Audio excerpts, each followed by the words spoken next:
Welcome back, everybody, to the Oneil effect. This is our third week looking at the book, Stop the Procession. It's your time to win. I am so happy that you can join in with me this evening again.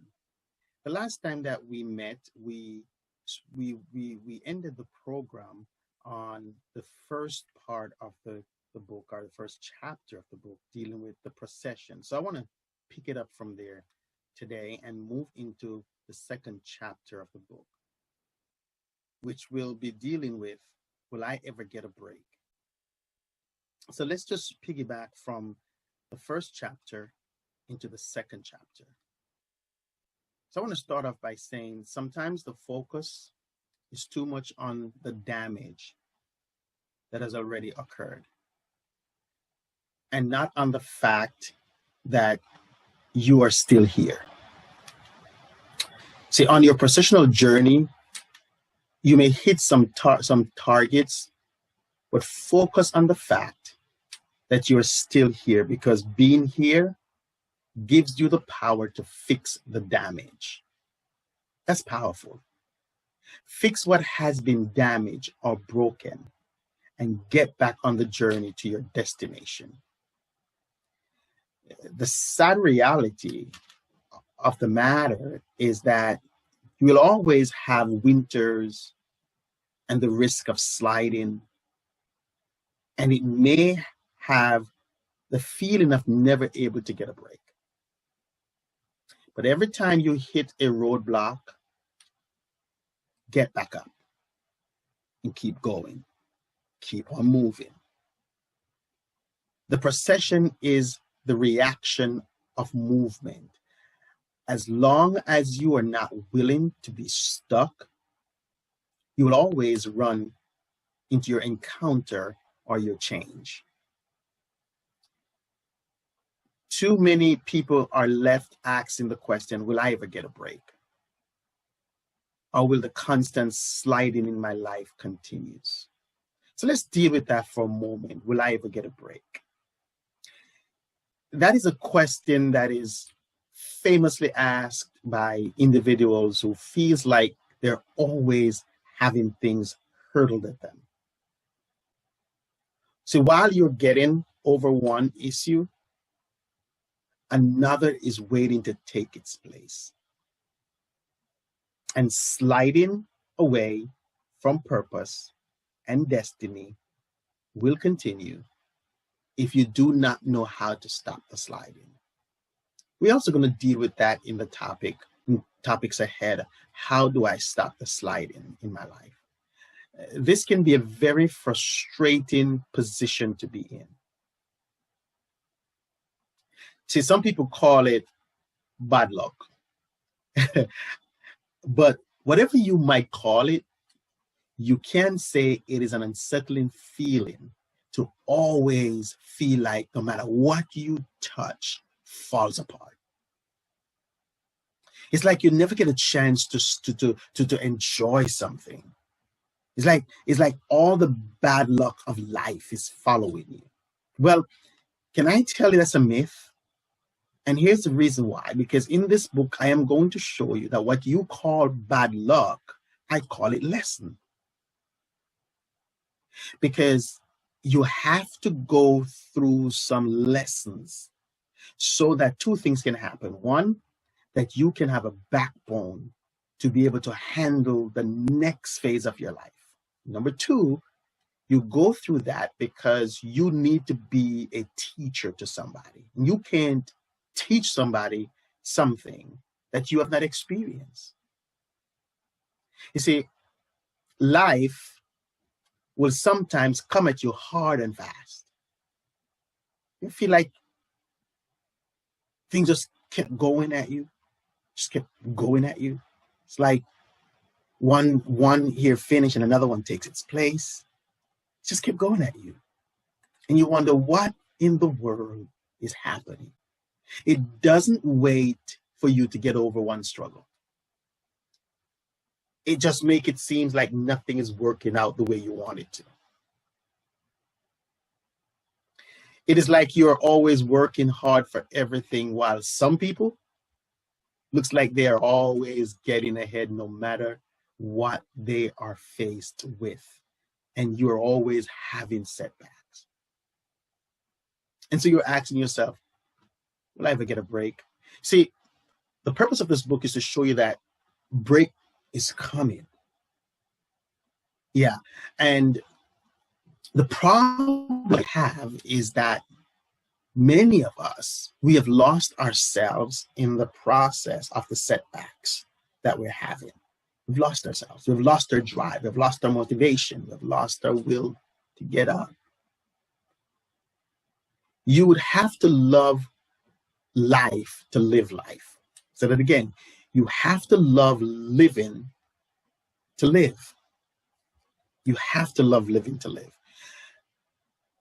And the only way that you're going to live is how you handle the setbacks of your life. See, let me put it this way, the best way you can celebrate you is looking back at where you are coming from and how you survived that. See, many of us, we would love for life to unfold like a beautiful spring flower. But life plays unfairly and just keeps kicking you.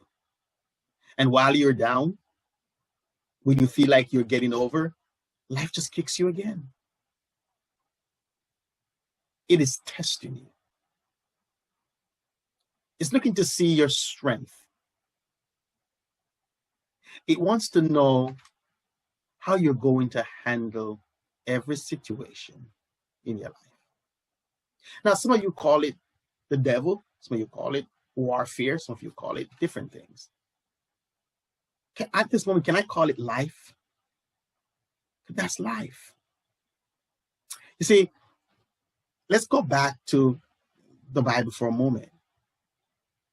Every person that God called into ministry or anointed, appointed, never had it easy. They had struggles. They had life coming at them, ups and downs, feel like they never get a break. But you know what they had? Faith. We're going to deal with that in the book. Hope. We're going to deal with that in the book. Trust. We're going to deal with that in the book. Because if you don't have faith, hope, and trust, you've got nothing. You've got to have faith to believe that you're coming back. You got to have hope to believe in the tomorrow. And you got to trust in God that he's going to get you through this. If you have none of those, you're not coming back. And you're always going to be like you're in a roller coaster. Just keep going around and round and round and round and round and round. One of the examples that I use in the book is that I was driving in Jamaica and it rained, but the rain had stopped. And so while driving without any warning at the normal speed, my car started to hydroplane. I was near a cliff and I held on to the steering with my life, trying to keep it from sliding over the cliff. It was a frightening feeling because I felt that I had lost control of the car. I was sitting in the driver's seat with no control. Let that kind of settle in for a moment. I was sitting in the driver's seat with no control. I was sliding away. And so when I came to a stop, my first reaction was to go outside and make sure that the rental car was not damaged. I did not focus on the fact that I was alive. I continued on my journey, but what developed in me was fear and intimidation, because every time that I go around that corner, I fear I'm going to slide, even in a dry day. See, constant sliding creates fear and intimidation. We talk about that in the book, and we're going to deal with that some more. I was now intimidated by every turn, every corner, looking out for every wet spot, fearful of sliding out of control again. But the sad reality is that it will occur when you least expect it. See, that's where many of us are right now. We're in that constant sliding stage that has creates fear of trying again, fear of going further, fear of you've been intimidated by the things that happened to you, intimidated by your past, and so it has locked down your ability to grow or to progress. And say that's where you are. That's where you are. And so understand this. There are a lot of people who are feeling intimidated, but it has started with some sense of progression or movement away from the things that made them happy in the past. And your mental stability is important to progress. See, when this happens, it feels like you can never get a break to laugh again, always feeling sad and broken, feeling of not able to get a break, then you start losing the ability to think positively. When your mind starts conjure that type of emotional feeling, you have already been defeated. So while your reality is your reality, never let your mind settle for your reality. Now that's tricky and powerful, because according to, and I'm going to wrap it up here, according to one writer from Stanford Education Department, he says, our minds aren't passive observers, simply perceiving reality as it is. Our minds actually change reality. So that again, we quote it again. Our minds aren't passive observers, simply perceiving reality as it is. Our minds actually change reality. You have to learn, like a car that has no power steerings, how to manually turn your mind. This doesn't just happen overnight. You have to first have a spiritual connection that helps to create that confidence in you, coupled with the experience of overcoming different battles.